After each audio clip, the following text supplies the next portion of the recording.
안녕하세요. 신의 한수의 김한수 변호사입니다. 오늘의 주제는 변호사도 당한 임대차 3법의 폐해입니다.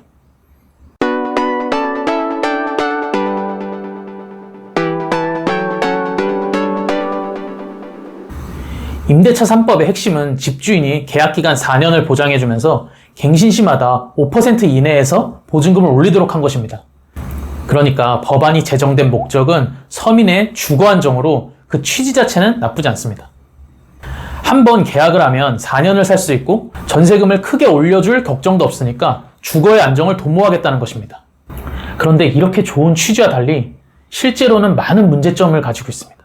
구체적인 문제점을 말씀드리기 전에 제가 직접 임대차 3법의 폐해를 겪은 경험을 먼저 말씀드리겠습니다.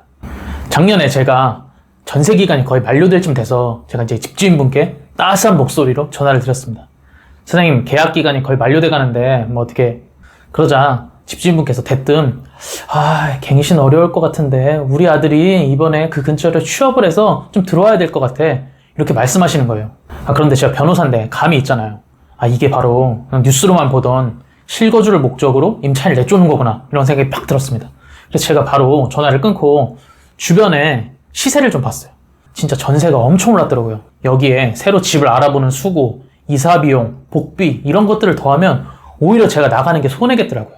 물론 집주인이 저를 내보내고 실거주를 하지 않으면 제가 손해배상을 할 수 있다는 사실 너무나 잘 알고 있었죠.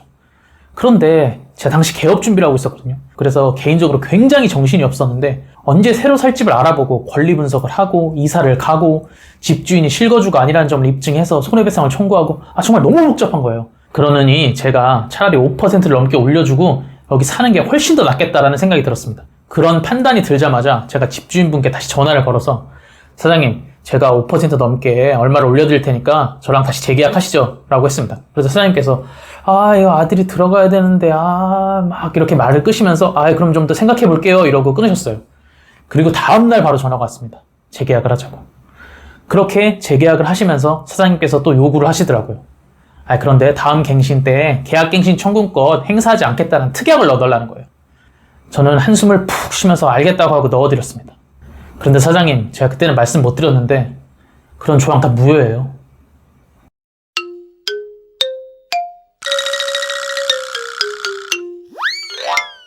아무튼 대한법률구조공단에 따르면 작년 1월에서 11월까지 주택임대차분쟁조정위원회에 접수된 임대차 계약갱신 종료에 관한 분쟁은 총 215건으로 지난해 같은 기간 81건보다 약 2.7배 증가했다고 합니다. 특히 2020년 7월 말 계약갱신 청구권제, 전월세 상한제를 도입한 새 임대차법이 시행된 이후 계약갱신 종료 관련 분쟁은 월 평균 18.5건씩 발생하였는데 2019년 한 해 동안 분쟁 건수가 43건에 그친 것과 비교하면 새 임대차법 시행 이후 집주인과 임차인 간의 갈등이 급증하였음을 알 수 있습니다. 도대체 왜 그럴까요? 이것은 임대차 3법이 시장경제, 계약원리, 헌법 등을 무시하고 제정됐기 때문에 오히려 임대인과 임차인 간의 분쟁을 부추기고 있는 것입니다. 제가 구체적으로 한번 설명드려 보겠습니다. 해당 법안은 2020년 7월 말에 시행되었습니다. 그런데 그 당시는 이미 집값이 어마어마하게 오른 상태였습니다. 기존의 집을 보유하고 있던 분이라면 세금이 늘어나겠죠. 그리고 새롭게 집을 구매하신 분이라면 대출금과 이자를 갚아야만 했을 것입니다. 그런데 임대차 3법 시행에 따라 전월세 기간을 강제해버리고 금액도 일정 한도로만 올릴 수 있게 정해놔버렸습니다. 그렇다면 임대인의 입장에서 이것을 납득할 수 있을까요? 더욱이 영끌이라면 어떨까요? 그리고 해당 법안은 법률 시행 이후의 계약이 아닌 기존 계약에도 계약갱신 청구권을 사용할 수 있다는 부칙을 두었습니다. 이른바 소급 입법이죠. 그런데 우리 헌법 제13조 제2항은 모든 국민은 소급 입법에 의하여 참정권에 제한을 받거나 재산권을 박탈당하지 아니한다고 정하고 있습니다. 물론 헌법 제23조에서 재산권은 공공복리에 의해 제한될 수 있다고 정하고 있지만 이 경우에도 이에 대한 정당한 보상은 해야 된다고 정하고 있습니다. 그런데 아무런 보상도 없죠. 그래서 저는 이 법안이 임대인의 재산권의 행사를 과도하게 제한하고 있다고 생각을 합니다. 우리 헌법은 자본주의에 입각한 자유시장 경제 원리가 기본이고 이를 시정하기 위해 국가가 균형 있는 국민 경제 성장과 적정한 소득의 분배, 경제 민주화를 위해 경제에 관한 규제와 조정을 할 수 있다고 되어 있습니다. 그러니까 규제와 조정은 예외적으로 인정되는 것이지 국가가 주도적으로 시장 경제에 개입하는 것은 곤란하다는 것입니다. 그런데 임대차 3법은 임대차 계약의 근간이 되는 계약 기간과 금액에 국가가 개입을 하고 있는 것입니다. 이것은 시장에 대한 과도한 개입이자 계약 자유의 원칙을 위반하는 것입니다.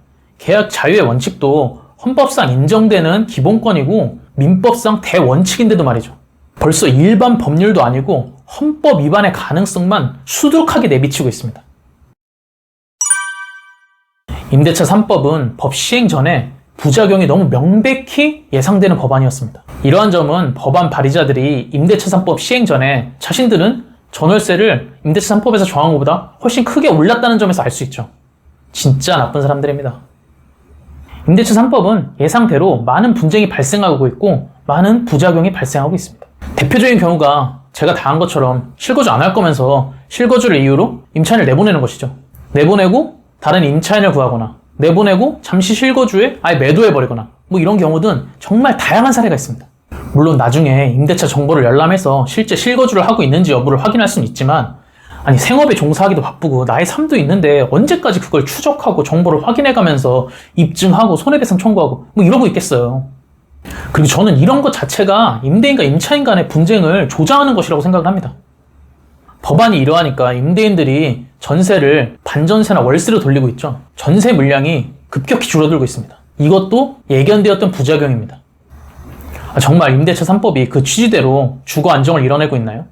아니 분쟁이 이렇게 많이 발생하는데 어떻게 주거 안정이 이루어지고 있다고 할 수 있겠습니까?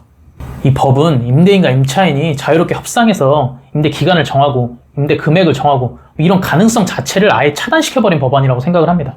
예를 들어 임차인의 경제적 사정이 어려워졌다고 임대인이 예전처럼 전월세금을 낮춰주거나 동결해주거나 이런 일은 이제 발생하기 어려워진 거죠. 그러니까 오히려 임대인과 임차인이 협의를 통해서 쉽게 해결할 수 있는 일도 분쟁화시켜버리는 것입니다.